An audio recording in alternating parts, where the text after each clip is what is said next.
आदि कैलाश यात्रा के इस एपिसोड में कई ऐसे सीन हैं जो दिल दिला सकते हैं, क्योंकि कुदरत ने यहाँ सब कुछ दिल खोल के दिया है, नज़ारे भी और खतरे भी। कहते हैं ना, नज़र हटी दुर्घटना घटी।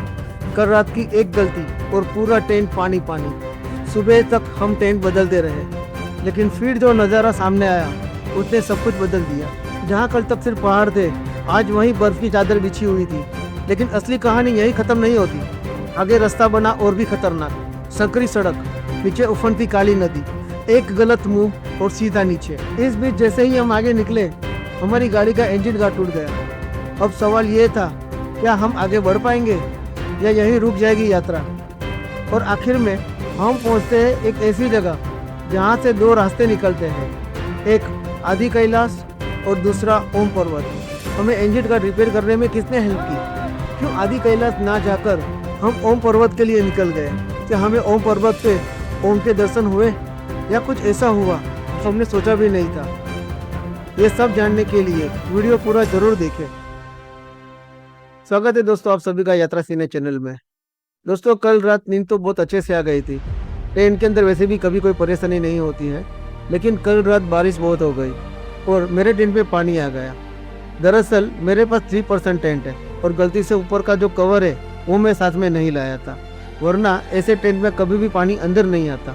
फिर क्या था, रात को सामान उठा के मीत भाई के जंबो टेंट में शिफ्ट करना पड़ा।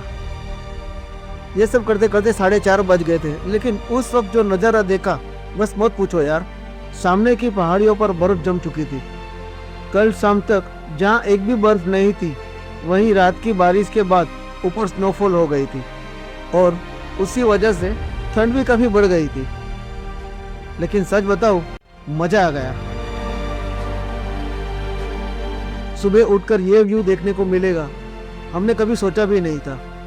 और चाहे आप कितने भी पैसे खर्च कर लो, ऐसी जगह पर रहने का मौका आसानी से नहीं मिलता। यही असली मज़ा है कैंपिंग का। लेकिन कभी कभी मुश्किल भी साथ आती है, जैसे कल रात मेरे साथ हुआ।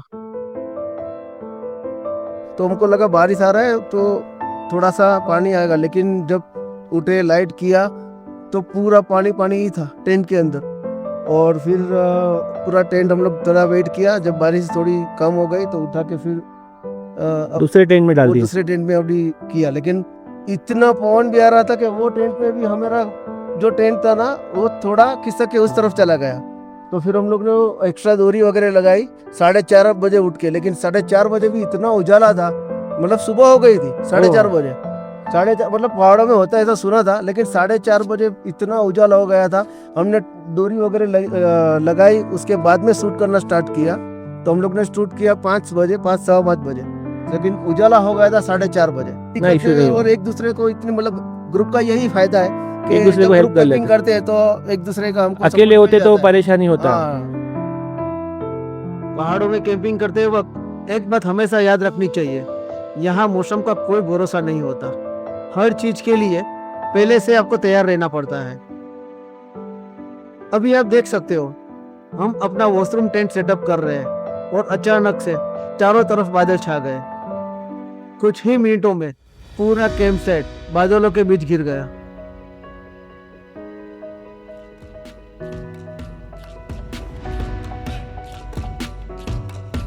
यह है हमारी कैंपिंग की लोकेशन, बूंदी गांव से थोड़े आगे। आप सामने बूंदी गांव देख सकते हो, जहां रात में लाइट भी साफ दिखाई दे रही थी। वहीं से घूम के ये पूरा एयरपिन बैंड, कोई लोग इसे नागिन रोड भी कहते हैं, कोई लोग उसको एस बैंड भी कहते हैं। तो ये वहीं से घूम के इस ओपन एरिया में हमने अपना टेंट लगाया है। कल जब हम यहाँ पे आए थे तो यहाँ पे 2 ट्रक खड़े थे, वो लोकल बंदे ही थे। तो हमने उनसे इंक्वायरी पूरी कर ली थी कि यहाँ लगा सकते कि नहीं, ये जगह सेफ़ है कि नहीं। और उन्होंने हमें बताया था कि नहीं, ये पूरा एरिया काफ़ी सेफ़ है, ये मिलिट्री के अंडर आता है। और हमने यहाँ पे ही कैंप लगाया था।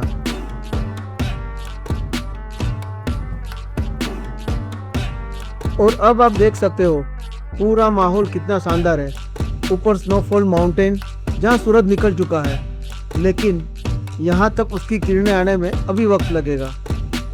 फिलहाल सुबह का माहौल पूरा कोहरे से भरा हुआ है, चारों तरफ बस बादल ही बादल। अब धीरे धीरे ठंड भी बढ़ती जा रही थी, तो सबने सोचा क्यों ना कैंप फायर किया जाए। तो कुछ देर के बाद थोड़ी लकड़ियाँ इकट्ठा कर ली, लेकिन सबकी सब गिल्ली थी। फिर हमने सोचा थोड़ा पेट्रोल डाल के आग जलाने की कोशिश करते हैं, लेकिन ध्यान रखना ऐसा जंगलों में कभी मत करना, आग फैलने का खतरा वहाँ ज़्यादा रहता है। यहाँ हमने कोशिश की, थोड़ी देर आग जली भी, लेकिन लकड़ियाँ आग पकड़ी नहीं रही थी। उतने में 2 मिलिट्री मैन भी वहाँ पे आ गए और हमें कैंपिंग करते देख वो काफ़ी खुश हो गए। उन्होंने हमें यहाँ की ढेर सारी बातें बताई।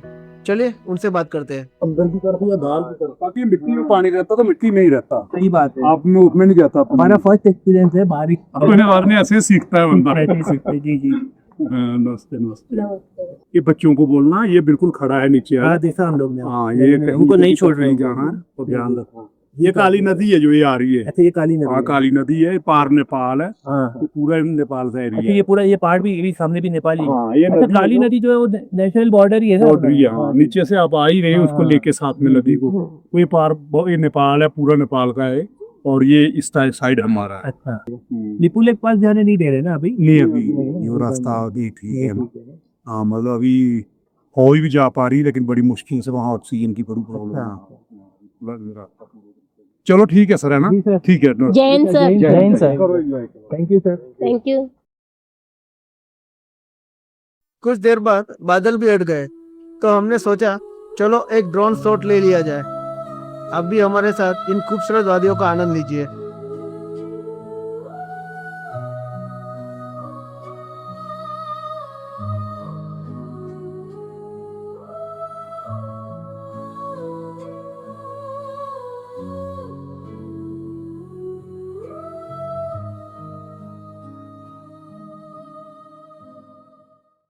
समय हो चुका था गर्मा गर्म चाय का।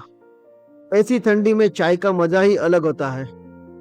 चाय बन रही है। चाय बन रही है, बेल बन रही है, तो बेल बन रही है।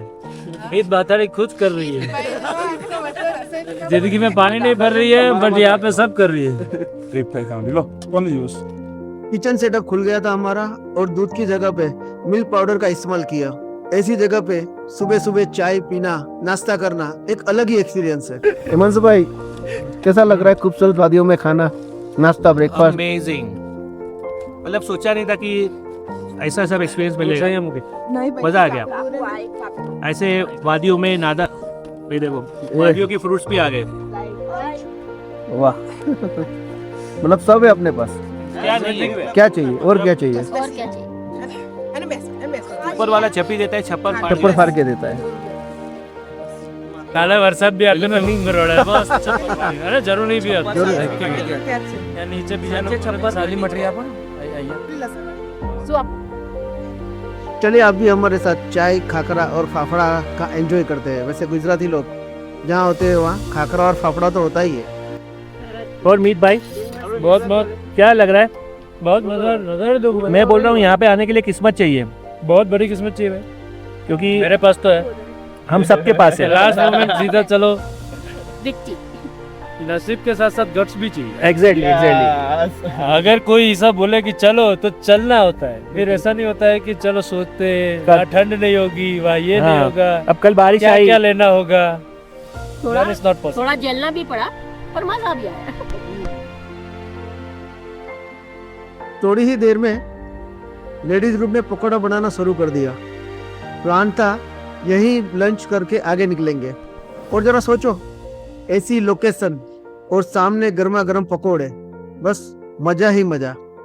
आपको भी खाने का मन हो गया ना? लेकिन सुनो, हिमांशु भाई क्या कहते हैं? तो भाइयों, ये कैंपिंग पे आना इतना आसान काम नहीं है। देखो ये सब भी करना पड़ता है। भजिया खाने के बाद में चाय पीने का है, उसको धोना भी खुद ही पड़ता है। तो ऐसा होता है, हर चीज़ आपको लोग क्या है फैंसी कैंपिंग दिखाते हैं, लेकिन हम लोग उसके बिहाइंड द सीन्स भी आपको दिखा रहे हैं। अभी लेडीज़ लोग भजिए तल रहे और हम लोग सुबह के चाय के कप धो रहे हैं। कैंपिंग दिखने में जितनी आसान लगती है उतनी होती नहीं है। ये सब मेहनत भी करनी पड़ती है। ग्रुप में कैंपिंग का यही फायदा होता है, सब मिलकर काम करते हैं और हर चीज आसान हो जाती है। और समझो कहीं हम अकेले निकल पड़े और ऐसी वादियों में हमें कुछ ऐसा चटपटा खाने का मन हो गया, तो क्या हम खा पाएंगे, हम बना पाएंगे?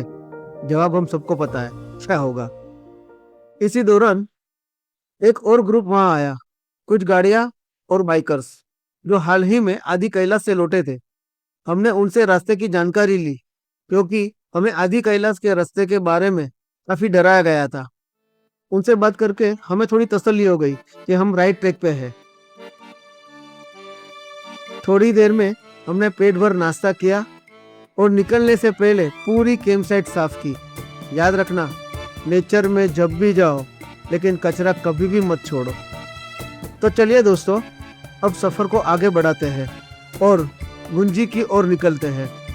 सच में कैंपिंग के लिए ये जगह बिल्कुल परफेक्ट है। अगर आप भी आदि कैलाश की यात्रा का प्लान कर रहे हो तो इस लोकेशन की डिटेल्स मैं आपको डिस्क्रिप्शन में दे दूंगा। तो चलिए महादेव का नाम लेके हम अपनी यात्रा को आगे बढ़ाते हैं। तो गणपति बप्पा मोरया मंगल मूर्ति मोरया बोल श्री अम्बे मात की जय।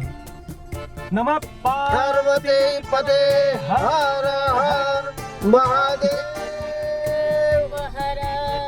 तो चलिए दोस्तों, हमारी कैंप साइट को अलविदा कहते हैं और इस रोमांचित सफ़र को आगे बढ़ाते हैं। और अभी जैसे कि मैंने आपको पहले बताया कि अभी हम जा रहे हैं यहाँ से गुंजी। तो मिलते हैं अभी और गुंजी में जाके थोड़ी देर रुकेंगे और अभी पता करेंगे कि वहाँ पे कैंपिंग कहाँ पे कर सकते हैं। चलिए। और जैसे ही हम अपनी यात्रा को आगे बढ़ाते हैं, रास्ते के नज़ारे और रास्ते की कंडीशन काफ़ी अच्छी है और ये रोड खास तौर पर मिलिट्री मूवमेंट के लिए बनाए गए हैं। आगे बढ़ते ही मिलिट्री व्हीकल्स का मूवमेंट दिखा तो हमने गाड़ी साइड में कर दी। जैसे ही हमने गाड़ी साइड में कर दी, सामने से एक मिलिट्री का ट्रक आया और उसने शायद जीजे यानी कि गुजरात की गाड़ी देख के वो रुक गया और उन्होंने हमसे पूछा कहाँ से आए हो। गुजरात से सर, अहमदाबाद। गुजरात की गाड़ी देख के वो खुश हो गए और हमें गुजराती में बोले संभालिन जजो। थोड़े आगे बढ़े ही थे तो मिलिट्री का कैंप नजर आया। इसके बाद आता है शियालेक चेक पोस्ट, जहां आपकी परमिट पहली बार चेक होती है। यहाँ मेडिकल, फोन और कई सारी सुविधा मिल जाती है, लेकिन चेक पोस्ट पे फोटोग्राफी पूरी तरह मना है।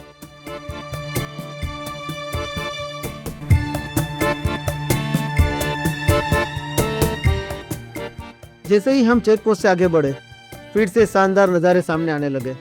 हर मोड़ पिछले से ज़्यादा खूबसूरत और थोड़ी ही देर में एस बैंड कहो या हेयरपिन बैंड कहो या नागिन रोड कहो, वो भी चालू हो गया। फिर शाम को हम बुधी गांव से पहाड़ पे चढ़े थे और नाइट कैंपिंग की थी पहाड़ पे और अभी गुंजी जाने के लिए हम यहाँ से नीचे उतर रहे हैं। सच बताऊं, कैमरा ने कोशिश तो बहुत की और ये खूबसूरती लेंस के दायरे से कहीं ज़्यादा है। ये नज़ारे देखने के लिए सिर्फ आंखें ही नहीं, एक एहसास चाहिए जो सिर्फ यहाँ आके ही मिलता है। ये नज़ारे कैमरे में नहीं, दिल में कैप्चर होते हैं। नीचे उतरते ही ये रास्ते और ये नज़ारे इतने सुंदर के नज़र ही नहीं हटती। और ये साइड में चल रही काली नदी, कहीं शांत तो कहीं रौद्र रूप। थोड़े ही आगे चलते एक छोटा सा मगर खूबसूरत गांव आता है, गरब्यांग। आप चाहो तो यहाँ पे भी स्टे कर सकते हो, यहाँ पे भी होम स्टे अवेलेबल है। कुछ देर आगे बढ़ते ही अचानक कच्ची सड़क शुरू हो गई और यहीं से शुरू हुआ असली इम्तिहान। संकरी सड़क, एक तरफ खड़ी चट्टान, दूसरी तरफ गहरी खाई। इस खतरनाक रास्ते के बारे में तब तक सिर्फ सुना था, वीडियो में देखा था, लेकिन जब ये हमारे सामने आया तो सबके होठों पर बस एक ही नाम था, महादेव। हमने कई वीडियो में देखा है, आगे सीधी चढ़ाई इतनी तिखी कि कई गाड़ियां पीछे फिसल जाती है और अब वही रास्ता हमारी आंखों के सामने था। तो आप दिल थाम के बैठिए, हम महादेव का नाम लेकर इसे पार करने निकल पड़ते हैं। तो बोलिए हर हर महादेव। ये लाल गाड़ी थी वो कई अटेम्प्ट के बाद भी चढ़ नहीं रही थी। तो इतना तो समझ में आ गया था कि अगर गाड़ी में लोड रहेगा यानी कि पैसेंजर रहेंगे तो चढ़ना बहुत मुश्किल है। दोस्तों आपको वीडियो में शायद ये आसान दिख रहा है, लेकिन यकीन मानिए ये चढ़ाई, तीखी चढ़ाई इतनी खतरनाक थी कि कई अटेम्प्ट के बाद भी ये लाल वाली गाड़ी फिसल के नीचे आ रही थी। फिर जो यहाँ के जो लोकल ड्राइवर थे उन्होंने ये गाड़ी उनको फर्स्ट अटेम्प्ट में ही चढ़ा के दी, लेकिन वो गाड़ी पैसेंजर उतार दिए थे। तो उसके बाद में बारी थी अभी कॉमर्शियल जो गाड़ी थी, व्हीकल्स थी, उसके निकलने की। आप देख सकते हो हम भी यहाँ पे आसानी से नहीं चढ़ सकते हैं। तो जो पीछे वाली गाड़ी थी भी वो हॉर्न मारते मारते चढ़ी, क्योंकि यही सही तरीका है। और अब बारी थी हमारी गाड़ी का। अब हिमांशु भाई गाड़ी लेके आ रहे हैं, हालांकि हम सब लोग उतर चुके हैं, गाड़ी में अभी सिर्फ हिमांशु भाई है और उन्होंने भी ये फर्स्ट अटेम्प्ट में अपनी गाड़ी निकाल दी। लेकिन अभी सही इम्तिहान था टाटा पंच का। देखते हैं मयूर भाई अपनी टाटा पंच को निकाल पाते कि नहीं। और ये मयूर भाई ने भी फर्स्ट अटेम्प्ट में टाटा पंच निकाल दी। और उसके बाद हमारी तीसरी गाड़ी, तो नीत भाई ने भी अपनी गाड़ी आसानी से निकाल दी। उस डेंजरस सेक्शन को पार करते ही यकीन मानो दोस्तों जान में जान आई। लेकिन पीछे से पता नहीं मयूर भाई हॉर्न पे हॉर्न मारे जा रहे थे, शायद उनके साथ कुछ प्रॉब्लम हुआ लगता है। लेकिन गाड़ी रुक के जब देखा तो कांड तो हमारे साथ ही हो गया था। हमारी गाड़ी में पीछे पत्थर लगने की वजह से इंजन गाड़ी टूट गया था। पूरा इंजन गार्ड को भी आगे एक पत्थर लग गया था, तो ये जो नट होता है वो टूट गया है, जिसके ऊपर ये पूरा सपोर्ट पे था। ये देखिए पूरा टूट ही गया।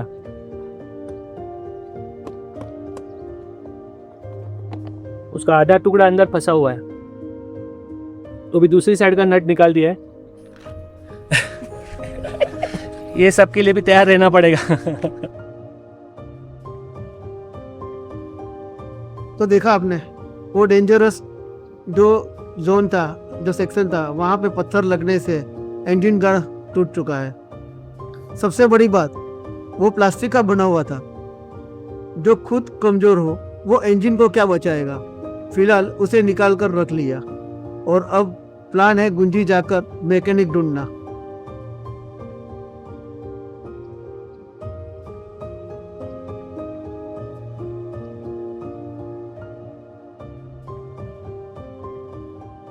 हम थोड़े ही आगे बढ़ते हैं और हमारे सामने आता है नेपाल चू।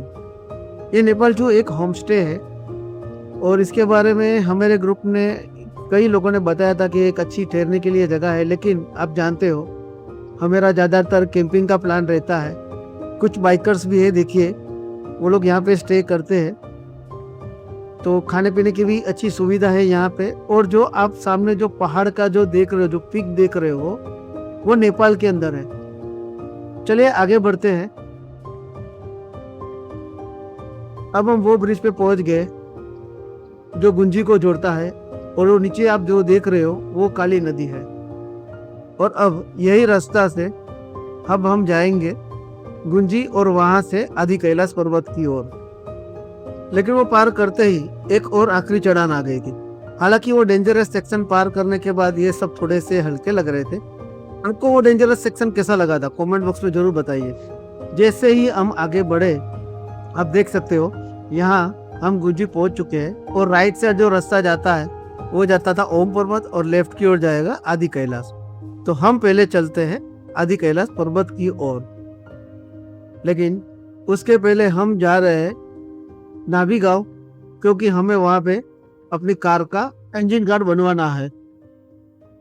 तो दोस्तों आज का सफर यही खत्म करते हैं। अगले एपिसोड में आप देखोगे एक मिलिट्री मैन ने आखिर हमारी मदद करके कैसे हमारी गाड़ी को ठीक की, और क्या ओम पर्वत जाना हमारी सबसे बड़ी गलती साबित हुई। क्या हमें ओम के दर्शन हुए। वहां से हम इतने लेट हो गए तो हमने कैंपिंग कहाँ पे की, क्या खाना बनाया। लेकिन आप टेंशन मत लीजिए, क्योंकि आगे हर एक रास्ता एक रिस्की है, एडवेंचर है, को मजा ही आने वाला है। ये सब जानने के लिए जुड़े रहिए। और अगर ये वीडियो पसंद आया हो तो इसे लाइक करें, शेयर करें और चैनल को जरूर सब्सक्राइब करें। तो मिलते हैं अगले एपिसोड में, तब तक स्वस्थ रहें, मस्त रहे। धन्यवाद।